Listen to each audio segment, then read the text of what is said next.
بسم اللہ الرحمن الرحیم۔ السلام علیکم ناظرین۔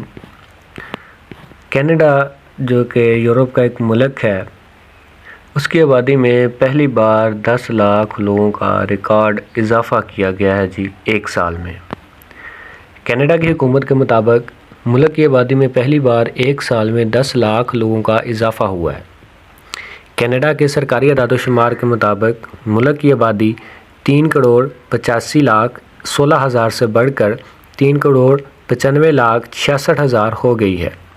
1957 کے بعد سے اب تک یہ کینیڈا کی آبادی میں سالانہ اضافے کی سب سے زیادہ شرح ہے۔ اس اضافے کی وجہ حکومت کی جانب سے ملک میں لیبر کی کمی کو پورا کرنے کے لیے تارکین وطن کو مستقل رہائش فراہم کرنے کی کوششوں کو قرار دیا جا رہا ہے۔ تاہم کینیڈا کی اعداد و شمار کی ایجنسی کا کہنا ہے کہ مستقل اور عارضی امیگریشن کی وجہ سے ملک کے چند علاقوں میں ہاؤسنگ، انفراسٹرکچر اور ٹرانسپورٹیشن کے اضافی مسائل پیدا ہو سکتے ہیں۔ ایجنسی کے مطابق آبادی میں اضافے کا 96% حصہ امیگریشن سے ہوا۔ ناظرین، واضح رہے کہ کینیڈا کے وزیر اعظم جسٹن ٹروڈو نے ملک میں زیادہ لوگوں کو لانے کے لیے کوشش کی ہے۔ گزشتہ سال کینیڈا کی حکومت نے اعلان کیا تھا کہ 2025 تک 5 لاکھ لوگوں کو خوش آمدید کہا جائے گا۔ دوسری جانب کینیڈا کی حکومت یوکرین جنگ اور افغانستان کی صورتحال سے متاثرہ افراد کو بھی قبول کر رہی ہے۔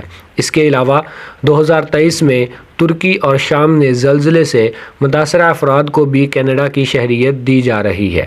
ناظرین، 2022 میں کینیڈا میں 4,27,000 لوگوں کو شہریت دی گئی، جبکہ غیر مستقل رہائشیوں کی تعداد 6,77,000 ہو گئی، جو ایک سال کے دوران نیا ریکارڈ تھا۔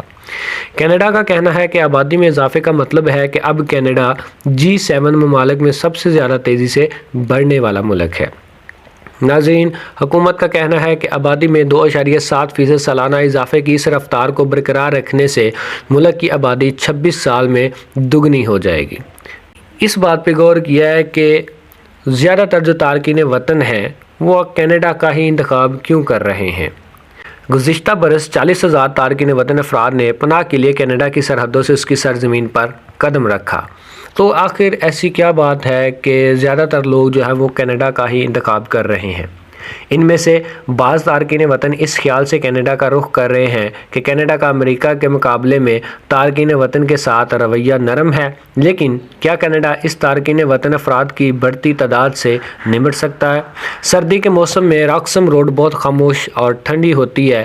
یہ خاموش برف پر چلتی ہوئی گاڑی کے ٹائروں سے اٹھنے والی آواز سے ٹوٹ جاتی ہے۔ یہاں ہر روز 150 تارکین وطن کو لایا جاتا ہے جو پیدل چل کر کینیڈا کی سرزمین پر پاؤں رکھنا چاہتے ہیں۔ ان میں سے کئی افراد نے اپنا سفر برازیل سے شروع کیا اور پھر نیو یارک تک پہنچے۔ راکسم روڈ سرکاری سرحدی مقام نہیں، یہاں کوئی سرحدی ایجنٹ نہیں، یہاں صرف پولیس افسران ہیں جو سرحد پار کرنے والوں کو گرفتار کرتے ہیں۔ تاہم یہ پناہ کے متلاشی افراد کے لیے امریکہ سے کینیڈا میں داخل ہونے کے لیے ایک مقبول مقام کے طور پر جانا جاتا ہے۔ ناظرین، گزشتہ برس تارکین وطن کی بڑی تعداد اسی راستے سے ہی کینیڈا میں داخل ہوئی۔ تارکین وطن کی یہاں پہنچنے کی وجہ کینیڈا کی وہ ساکھ ہے کہ وہ جنگ اور تنازعات سے متاثرہ افراد کے لیے نرم رویہ رکھتا ہے۔ سرحد کے دونوں جانب راکسم روڈ سے تارکین وطن کی آمد اور اس راستے پر آنے والوں کے مستقبل کے حوالے سے مایوسی میں اضافہ ہوا ہے۔ ناظرین، راکسم روڈ 2017 میں قومی توجہ کا مرکز بنی تھی جب پناہ کے متلاشی افراد کی بڑی تعداد نے اس پر سفر کرنا شروع کیا تھا۔ کچھ لوگوں کے خیال میں تارکین وطن افراد میں کینیڈا کی اچانک مقبولیت ٹرمپ انتظامیہ کے زمانے میں امریکہ سے تارکین وطن افراد کو ملک بدر کرنے کے خوف کی وجہ سے ہوئی۔ کچھ لوگ وزیر اعظم جسٹن ٹروڈو کی ایک ٹویٹ کو بھی اس کا ذمہ دار قرار دیتے جس میں کہا گیا تھا کہ کینیڈا ظلم، دہشت گردی اور جنگ سے فرار ہونے والوں کا خیر مقدم کرے گا۔ تارکین وطن افراد میں کینیڈا کی مقبولیت نے کینیڈین حکام کو چوکنا کر دیا ہے۔ وفاقی حکومت نے تارکین وطن کی اس لہر کو روکنے کی غرض سے انتباہ دیا ہے کہ کینیڈا پہنچنا وہاں رہنے کی ضمانت نہیں۔ ناظرین، کووڈ کی وبا کے دوران وفاقی حکومت کی طرف سے نافذ کردہ ہنگامی صحت کے اقدامات کے تحت راستہ بند کر دیا گیا، لیکن محفوظ پناہ گاہ کا مطالبہ کبھی ختم نہیں ہوا۔ کووڈ وبا کے دوران اٹھائے گئے اقدامات جو تقریباً 16 ماہ قبل اٹھائے گئے تو ہزاروں پناہ گزینوں نے کینیڈا کا رخ کیا۔ ان میں سے زیادہ تر کا تعلق ہیٹی سے ہے، جو حالیہ مہینوں میں سیاسی اور پرتشدد واقعات کا شکار رہا ہے۔ وینزویلا اور کولمبیا جیسے لاطینی امریکی ممالک یا افغانستان جیسے دور دراز علاقوں سے آنے والے لوگوں کی تعداد میں بھی اضافہ ہوا ہے۔ ناظرین، اس کے ساتھ ہی بائیڈن انتظامیہ نے ٹرمپ دور کی وبائی پالیسیوں میں توسیع کر دی ہے، جنہیں امریکہ اور میکسیکو کی سرحد پر تارکین وطن کو روکنے کے لیے استعمال کیا گیا ہے۔ تارکین وطن کا مزید کہنا ہے کہ وہ امریکہ کو پناہ کے لیے اچھے ملک کے طور پر نہیں دیکھتے، جہاں پناہ کی درخواستوں پر فیصلے میں کئی سال لگ جاتے ہیں اور انہیں محسوس ہوتا ہے کہ ان کی آمد کو پسند نہیں کیا جاتا۔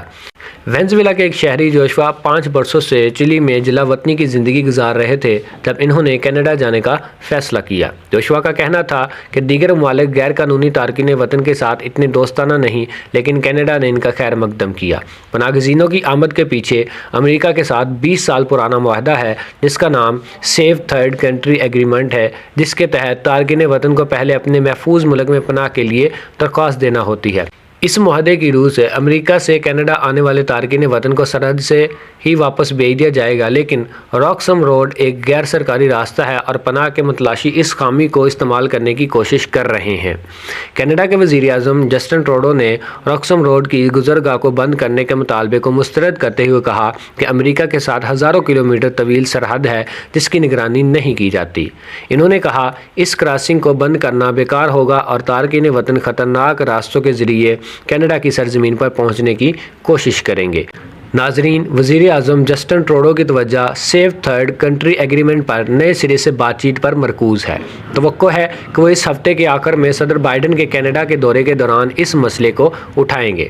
تاہم وزیر اعظم پر دباؤ ہے کہ وہ تارکین وطن کی غیر قانونی آمد کو روکنے کے لیے اقدامات اٹھائیں، کیونکہ نئے آنے والوں نے شہری سہولیات کو متاثر کیا ہے، خاص طور پر کیوبیک میں جہاں بہت سے تارکین وطن آباد ہیں۔ کیوبیک کے وزیر اعظم فرانسوا ایلگوٹ نے صوبے کی صورتحال کو غیر مستحکم قرار دیتے ہوئے کہا کہ سماجی خدمات کو تباہی کے دہانے پر دھکیل دیا گیا اور اس کے نتیجے میں کچھ تارکین وطن کو بے گھر ہونے کا سامنا کرنا پڑ رہا ہے۔ تارکین وطن کی پناہ کی درخواستوں میں اضافے کی وجہ سے پناہ کی درخواستوں پر فیصلوں میں تاخیر ہو رہی ہے۔ ناظرین، جنوری 2022 میں تارکین وطن افراد کی درخواستوں کی کل تعداد 56,300 تھی، جو دسمبر تک 71,000 ہو گئی، یعنی اس میں 26% اضافہ ہوا ہے۔ تارکین وطن افراد کی درخواستوں پر کارروائی میں اب 2 سال تک کا وقت لگ سکتا ہے۔ گزشتہ سال پناہ کی 28% درخواستوں کو مسترد کر دیا گیا تھا، جس کا مطلب ہے کہ کینیڈا میں پہنچنا وہاں پناہ کی ضمانت نہیں۔ ورک پرمٹ کے لیے بھی طویل انتظار کرنا پڑتا ہے۔ ایک نئے پناہ گزین کے لیے سوشل انشورنس نمبر حاصل کرنے میں 1 ہفتہ لگتا تھا۔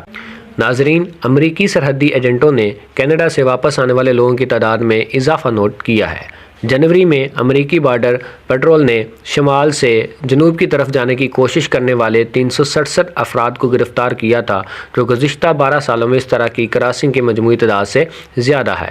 اس کے بعد سے ریپبلکن قانون سازوں نے شمالی سرحد پر پیدا ہونے والے بحران کے بارے میں بات کی ہے۔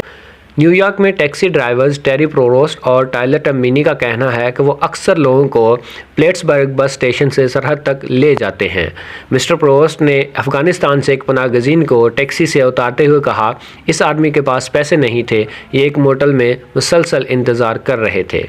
ناظرین، جب تارکین وطن سرحد عبور کرتے ہیں تو رائل کینیڈین ماؤنٹڈ پولیس کے ارکان ان کا استقبال کرتے ہیں، جو انہیں متنبہ کرتے ہیں کہ اگر وہ آگے بڑھتے ہیں تو انہیں گرفتار کر لیا جائے گا۔ سن 2017 کے بعد سے کینیڈا کی سرحد کا حصہ ایک چھوٹے سے پولیس کمپاؤنڈ میں تبدیل ہو چکا ہے، جس میں پار کرنے والوں کو پروسیس کرنے کے لیے ٹریلرز اور بسیں موجود ہیں، جو نئے آنے والوں کو قریبی ہوٹلوں میں لانے کا انتظار کرتی ہیں۔